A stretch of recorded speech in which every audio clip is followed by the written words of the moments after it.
წარმოგიდგენთ ესპანეთში მცხოვრები ქართველი მომღერლის ლალი ჭილაიას პორტრეტს.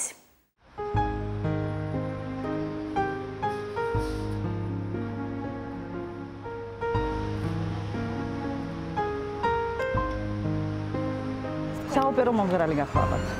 საოპერო მომღერალი, რომელმაც ფეხი ავიდგი სოხუმის სარაყიშვილის სახელობის მუსიკალურ სასწავლებელში. აი იმ შორეულ წლებში, ბედნიერ წლებში, როდესაც მხოლოდ ხელოვნებისთვის ცხოვრობდით.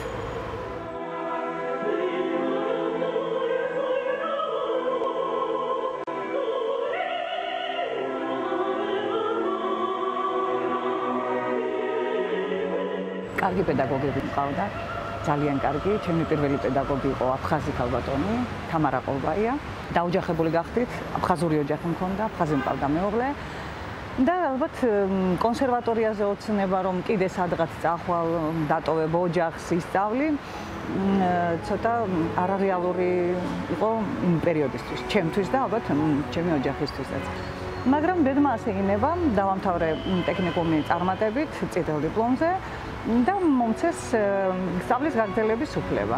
ჩამოვედი თბილისში და ასე მოხდა, რომ გზის ფული დამაფინანსა, რომ ჩემი სპონსორი გახდა დედაჩემის ბიძა ბატონი კირილე ჯიქია. ეს გახლავთ 86 წელი.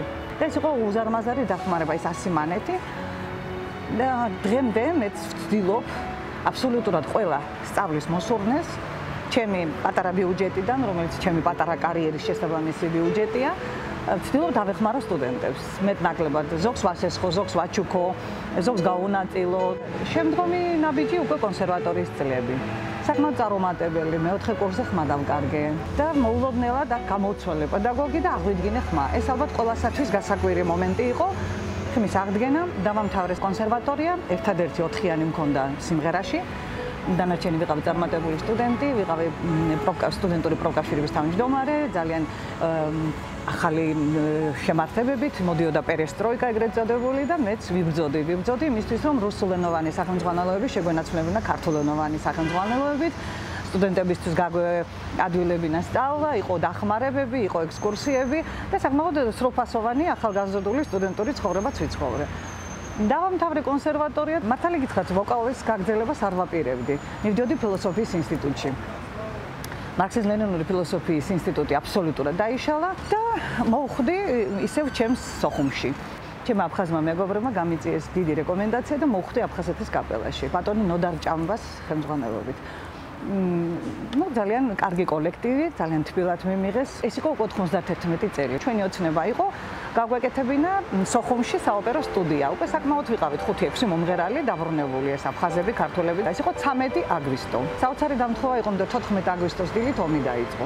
სანამ დავიშლებოდით, ბრეხალოვკას ვეძახოდით, ვიფიქრეთ, რომ დავლიოთ ყავა. და მივდივართ. მე ქართველი, ლალი ჭილაია, გურამ გვიწინია, აფხაზი და ელია ჯიკირბა.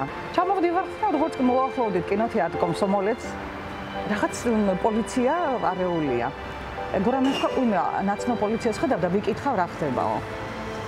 შევიდა გურამი, ჩვენ დაველოდეთ გარეთ, გამოვიდა გაფიქრებული.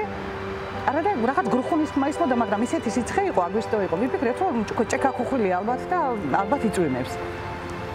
გოგონება უნდა დავიშალოთო, ომი დაიწყო.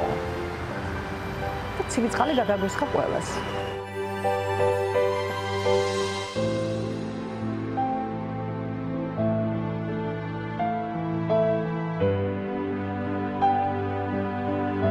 დღესაც მაგ საშუალება ჩავედი, მე მყავს იქ მეგობრები, მეხვეწებიან ჩამოდი, ყველაფერი კარგად იქნება, დაგხვდებით, ოცნებას აგისრულებთ, ბრეხალოვკაზე ყავა დავლიო. ძალიან დიდი ოცნება მაქვს, მაშინ ვერ მივედით და ვერ დავლიეთ. ძალიან აუხდენელი ოცნება ალბათ მე, ელამ და გურამ გვიწინიამ, რომ ყავა დავლიოთ, ის ყავა რომელიც ვერ დავლიეთ. მაგრამ არ ვიცი, შეიძლება მოხდეს და შევიცვლოთ ეს ოცნება, ყველაფერი ბედის გზაა. წავედი სტუმრად მაიკოპში, რუსეთში. და იქ კამერულ თეატრში ამიყვანეს. კარგი კონცერტები გქონდა, სოფლებში გასვლითი და კარგი პედაგოგი შემხვდა. ნიკოლაი ეფიმიჩ პანური. დღემდე მახსოვს ეს ბატონი, მას ბევრი, ესე იგი იმ ჩემს აღდგენილ სკოლას მან დაუმატა შესანიშნავი ტექნიკა, რომელმაც წელში გამმართა და თავდაჯერება მომცა როგორც მომღერალს. ასე თავდაჯერებულმა დავბრუნდი საქართველოში და ვთქვი, რომ ეს სწავლა უნდა გავაგრძელო. ჩავაბარე ასპირანტურაში, გავხდი ბატონო დარადულაძის სტუდენტი და პარალელურად მეცადინეობდი ჩემს პედაგოგთან, რომელთანაც ხმა აღვიდგინე ბატონ გოჩა ბეჟოაშვილთან. ფაქტიურად მთელი ჩემი კარიერა უნდა უმადლოდე ამ ბატონს. ხმის დაკარგვის შემდეგ ეს ერთადერთი ადამიანი იყო, რომელმაც გაბედა, ხელი მოკიდა ლალი ჭილაიას და ფეხი ამადგმევინა. აი ამ ყველაფრის მერე ხედავ, რომ მაინც საქართველოში არ არის ჩემი ადგილი, გუნდში დაბრუნება მე არ მინდოდა, მომავალსაც ვერ ხედავდი, ამიტომ გადავწყვეტე წასვლა. ჩავაბარე მადრიდის სიმღერის უმაღლეს სკოლაში და ორ სასწავლებელში კონტრაქტი დამიდეს.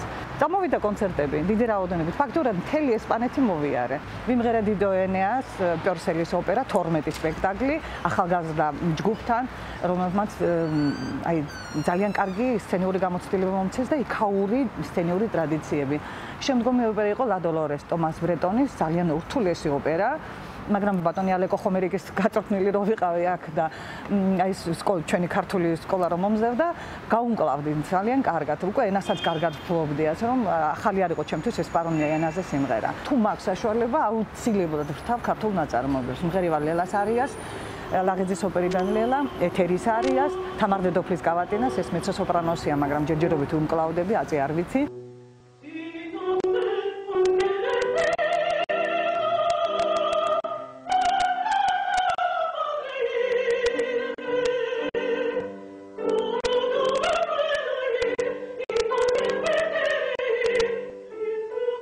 არსებობს ესპანეთში ასოციაცია, რომელიც ქართულ ტოლულ ბავშვებს პატიჟებს საზაფხულოდ. და როდესაც ერთი პერიოდი ოჯახები აკლდებოდა, თან ვერ შეულობდნენ, რამდენიმე ბავშვი მე ავიყვანე. ზოგი ჩემი მეგობრის იყო, ზოგი სრულიად უცნობი და ერთ-ერთი ბიჭუნა ჩემი შვილობილია დღესაც. მადრიდში არ იყო სათვისტომო. 2007 წელს დიასპორების სამინისტრომ დამპატიჟა როგორც ესპანეთში ქართული დიასპორის წარმომადგენელი. გავაკეთე სათვისტომო. რას ვაკეთებ შეხვედრებს. ჩამოდიან მომღერლები, ჩვენ მათ ვეპატიჟებით, მათთან ურთიერთობას ჩვენც ვიმდიდდებით და მათაც ვხვდებით. გვიხარია ჩვენი ქართველების წარმატება. მოხდა ისე, რომ ანსამბლი დიოსკურია ჩამოვიდა, 6 საათიანი, 8 საათიანი კონცერტი, აბსოლუტური ანშლაგით, ქართველებით, ესპანელებით. ბოლო კონცერტი დაგვირგვინდა მადრიდის კაზინოში, საკმაოდ პრესტიჟულ დარბაზში.